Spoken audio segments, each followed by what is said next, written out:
welcome back to my YouTube channel. My name is Daisy Lamunu. I am the host of this channel. So today's topic of discussion is something I'm very familiar with. It's something that I resonate with or I can relate to because I experience it in my day-to-day life. It's like we are buddies, it's like we are friends. We've known each other from way back, and that is self-doubt. So I think most of us have experienced self-doubt in one way or the other, and you know what it means to doubt yourself. So self-doubt is defined as the lack of confidence in our own abilities to do certain things.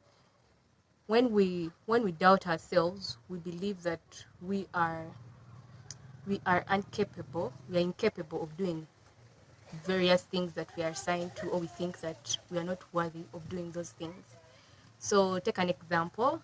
Let's go back to school. Let's say you're in class and a teacher asks a question and you raise up your hand, you're excited about it, and then you see your friend also raise up their hand and they're also confident. Then you see your friend raising their hand up and you're like, you doubt yourself, you second guess yourself, and you're like, maybe my answer is wrong. You actually don't know whether it's wrong or right, but you just say, I think it's wrong, so you put your hand down. That is self-doubt, straightforward self-doubt. And then the other thing could be, let's say someone gives you like an assignment and they're like, hey Daisy, please help me do this, I will come and check on it later. And then straight away you're like, are you sure? Are you sure you want me to do this? You're not even, you just don't believe you can do it actually. So that is self-doubt, and there are various causes of self-doubt.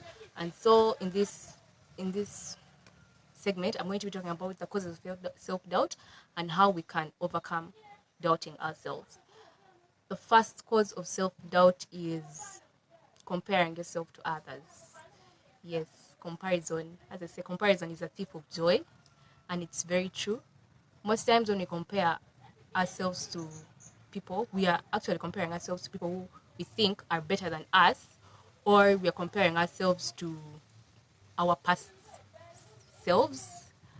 So whenever you compare yourself to another person, you doubt your ability to do the task at hand because you think you won't do it as good as they did it. And that is not, it's actually, there makes sense, because in the first place you're not even supposed to do it the way they did it. You're just supposed to get it done. So comparison makes us doubt ourselves, and we just believe that we are not meant to do that. Imagine we never had to struggle with self-doubt. Imagine we never had to struggle with comparison. Would we struggle with self-doubt? I don't think so. Then the next cause of self-doubt is fear of failure. Have you ever done something? Let's say you start a new business and it fails, straightforward, and you give up. You're like, I'm not doing it again. Then another opportunity comes and you want to set up another business, and you're like, you remember the past, what happened, and you're like, no, I can't do it. You just doubt. You believe that since you failed the previous time, you're actually going to fail this other time. So self-doubt actually, it locks out all other possibilities. Maybe you are going to succeed this time, but just because you feared the fact that you might fail, you backed out. And then the other thing is also fear of success. It is actually funny that we fear succeeding. Imagine this time you wrote a book and it did so well. It was among the best-selling books probably in the country or the continent. And then, yeah, that went well. Now you're trying to write another book. And then you're like, wow, this is it. You doubt yourself. You're like, am I going to meet up to the standards I set the previous time? Am I going to do this? Am I going to write this book as well as I did it last time? So automatically you feel like you lose the energy. You feel powerless because you actually fear that you might not do the way you did the previous time. And then another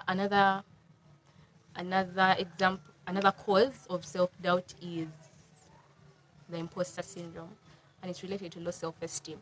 I think I'll make a whole different video on imposter syndrome. So imposter syndrome is when we believe that we don't deserve the things we have. Imagine it arises out of us thinking that maybe we got the things we have by luck, or we are not worthy of having those things. Maybe it's another person who is worthy of having them, or maybe we think we didn't do enough to get the things we have, or you feel like a fraud. You're like, no, this can't be right. There is something missing. And research shows that more women than men suffer from this imposter syndrome. And I relate to it. There's a time my friend, actually, my classmate called me and she was like, hey, Daisy, this girl wanted your work on this test. You did so well, and she wanted to see how you did it. Maybe you could help her with it. And I'm like, me? How? I'm like, how? Are you sure it was me? Yet at the back of my head, I knew that I had actually done that test well. But then I doubted myself because I felt like, I think it's a lie. Maybe I got those marks by mistake. Yet I actually read for them. So that is imposter syndrome. It makes us believe that we don't trust ourselves. Believe that maybe it's by chance. It's just luck that we got where we are at. Let's say get a new promotion.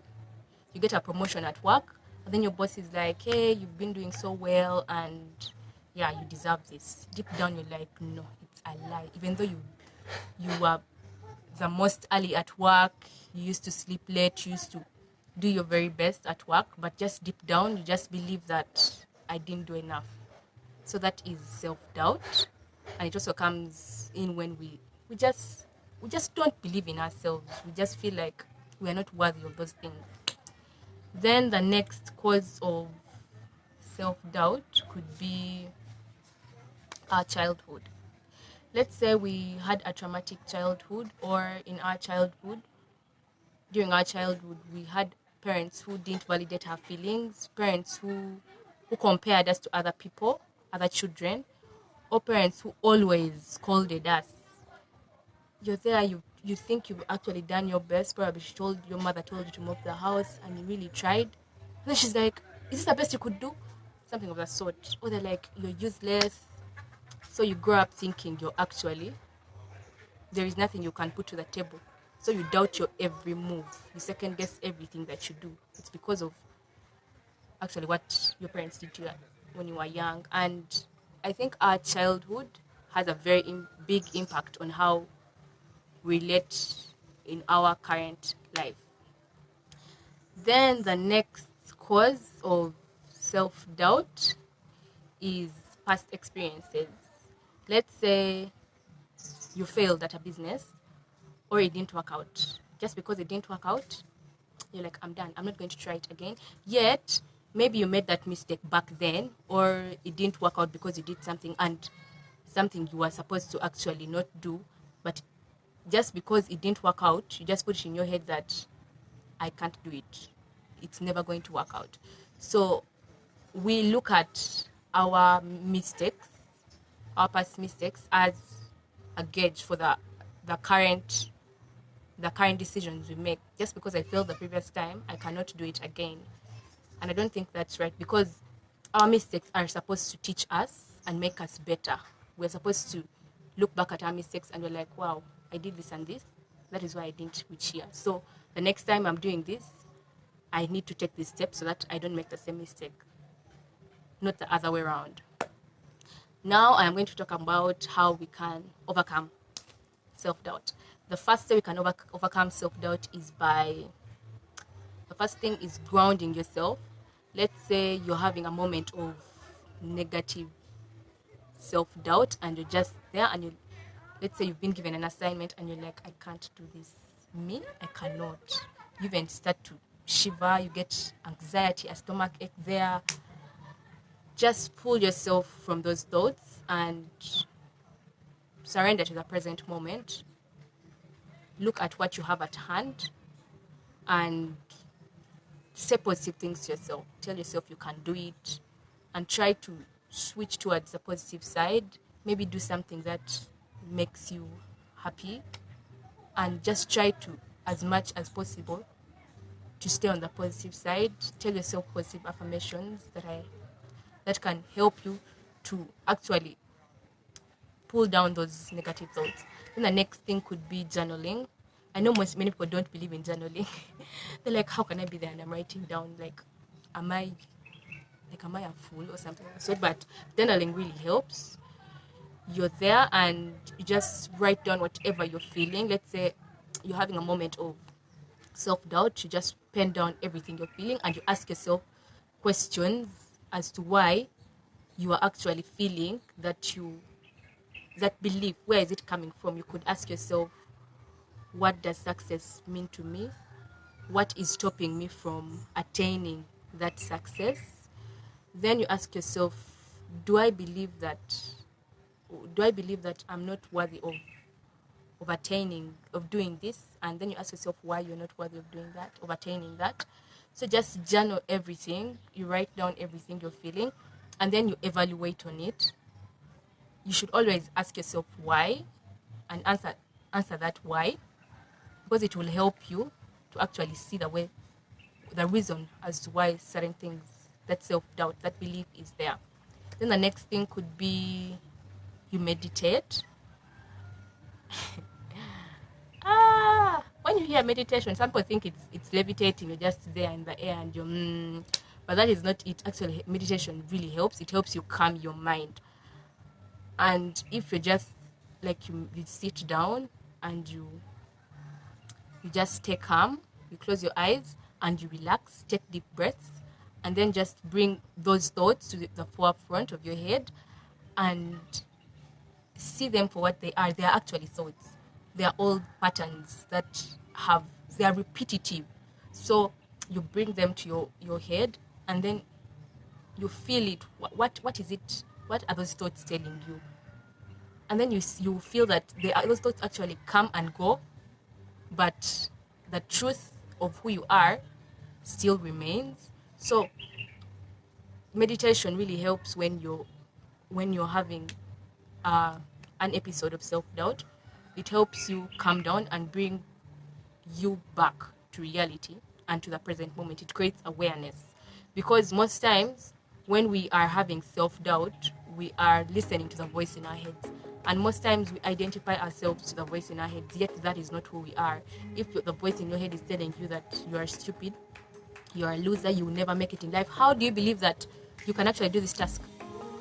That's the voice in your head telling you. But if you actually saw that as just an old pattern, thoughts, then you will actually lean back to awareness. You will lean back to who you really are. Then the next thing could be ask for help. Let's say you've been having moments of self-doubt and it's repetitive. You can talk to a friend, you can talk to a mentor, you can seek help, but just don't deal with it alone. Try to look for someone who can help you deal with it. Then the other thing that I want to say is self-doubt it does not live in the present moment, the now. Self-doubt comes as a reflection of the past. Self-doubt lives in the past memories, what happened when you were young, maybe past mistakes, everything is in the past. And then it also happens when we think of fear of the future. We have an imaginary outcome of what would happen in the future. Yet, if we actually just stayed present and just believed in ourselves for that very moment, we would actually not be doubting ourselves. So that is the video that I had for you guys today. I really struggle with self-doubt a lot, but it's something that I know will pull me down or pull everyone else down, because it's a very big thing to actually not believe in yourself or to think that you're actually not worthy of certain things. It is a bad thing because you miss out on all the possibilities and moments of success because you feel like, I don't deserve this, someone else deserves this. So what do you think you actually deserve? You see? So that's the video I had for you guys today. See you in the next video.